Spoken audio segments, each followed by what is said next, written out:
Hey, what's going on, everybody? It's Hale with Witness the Light Music, and thank you for watching and clicking on this tutorial. So today we're going to be talking about drums, another installment to my trigger and drum sampling replacement and post-production and even additional production for a track that you're mixing and you're like, man, I wish that they had a different kick, or I wish that they had a different snare. Well, instead of wishing, if you do have the track outs, might as well actually use elements of the track out to add your own style, your own flavor, things that are missing. So first of all, shout outs to the homie Joshua Crease for letting me for writing such a dope track that inspired me to do what I got going on here today. So all of the orange are drum samples. All the orange tracks is what was sent to me by the artist, and the track outs allowing me to pretty much manipulate them the way that I see fit. So before I get into showing you what I've done, let me play the production that was sent to me by the artist.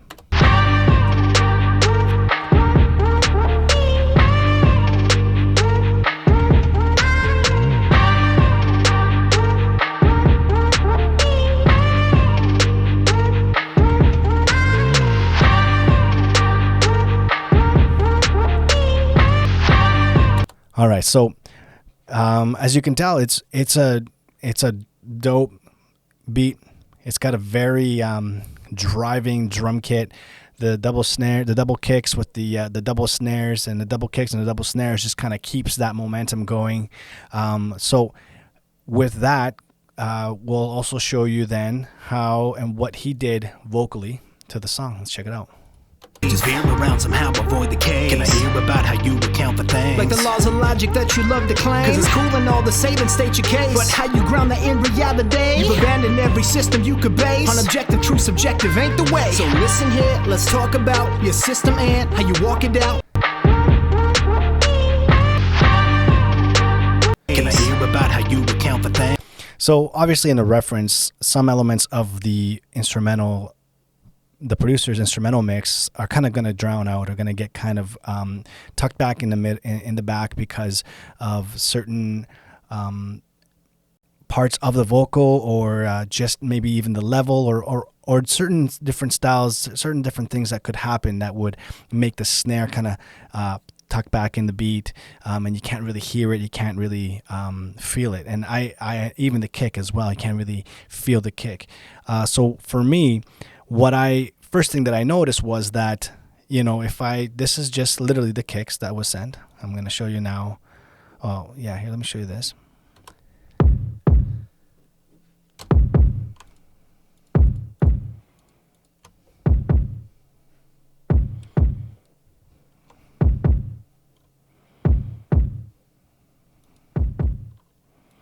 So yeah, I'll leave my parallel processing on.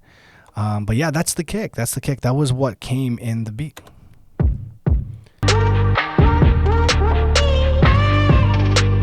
So it kind of has a reverb to it.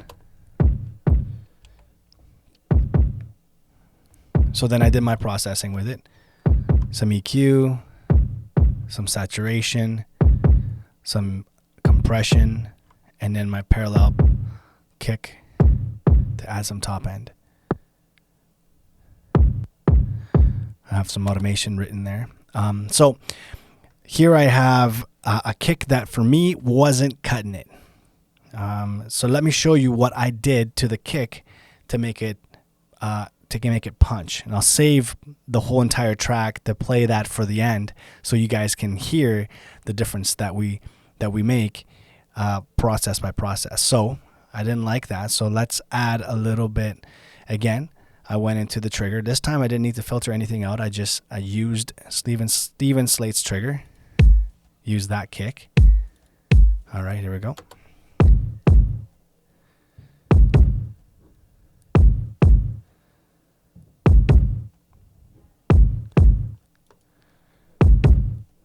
And just adding a little bit of top end to that kick with some saturation, just driving it a little bit.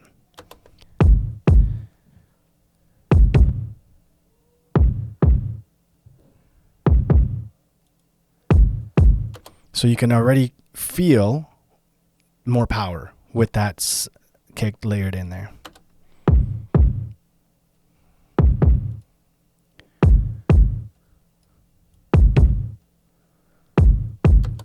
Okay, so that was the kick.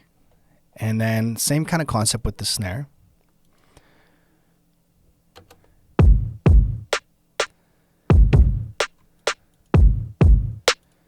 Sorry, let me show you that again. I used a couple plugins to kind of change the stereo width of the snare, but let me show you it again here without those plugins.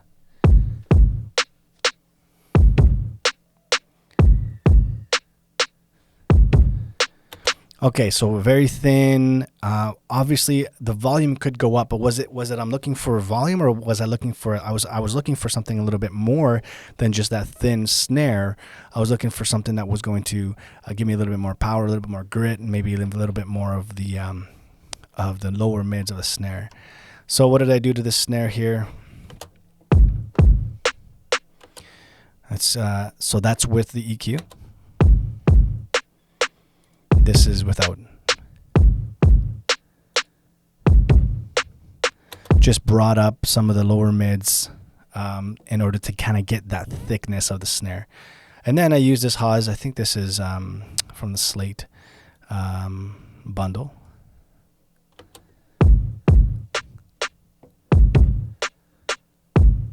Now it gives me a delay on the left side, which kind of like completely throws the whole snare to the left and a little bit of it to the right.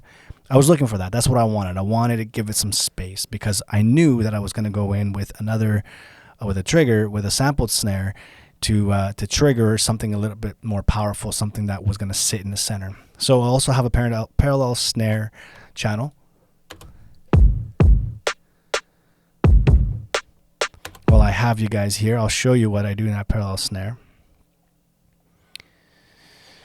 Where are we here?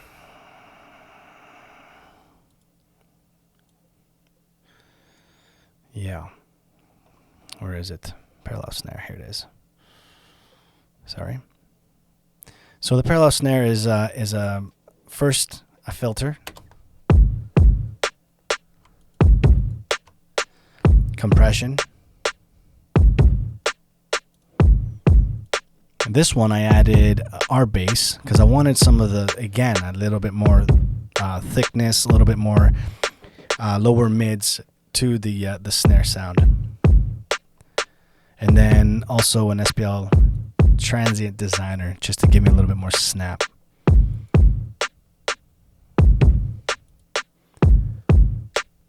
As you can hear that snap, kind of what I was looking for. Then well, let's add the trigger now. So the snare trig, I chose this snare.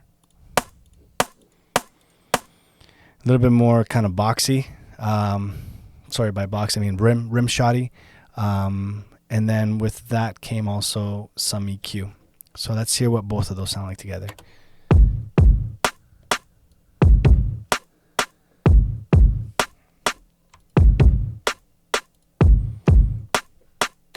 All right, so now let's go back to the adapter to hear what actually we had beforehand. I'm just going to, here we go.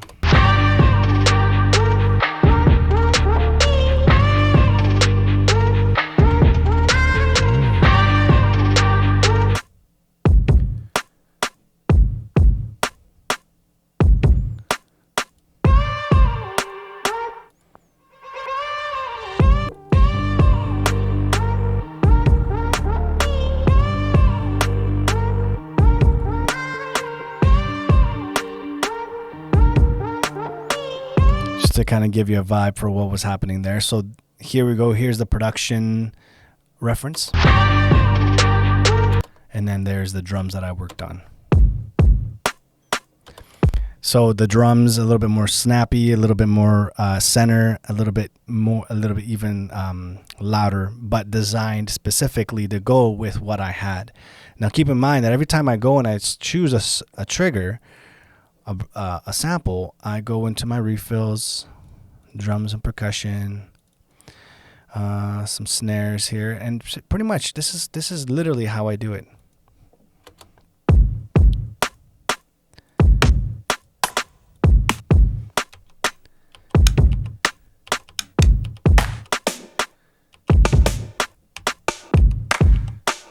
So if while I'm changing the sound, I'm hearing something that will actually go and blend well, and that's the sound I choose. And then I can do some altering and modifying of it. So that was my trigger. Now, the drums just came. This is literally what came as the drum sample. Here we go. Let me.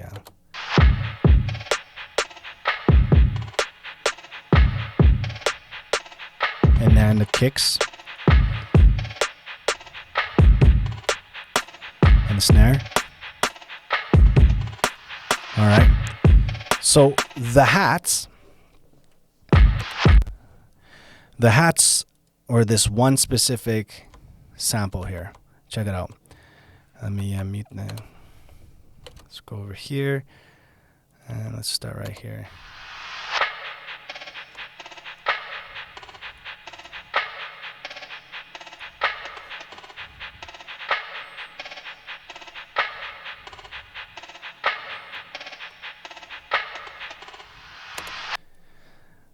So I'll cover the hats in a second video, but that's just to go to show that there are so many different things that you could use specifically with trigger that doesn't have to be just a snare and a kick. So, okay, guys, that's it for now. Thank you for watching, and I'll catch you guys in a different video where I'm going to break down my post-production for the hats and then how I did some additional post-production to add some more flavor to the drums. Thanks again. Don't forget to like and subscribe to my YouTube channel. Hopefully you're well and you can implement some of these ideas to your mix, all to the glory of God.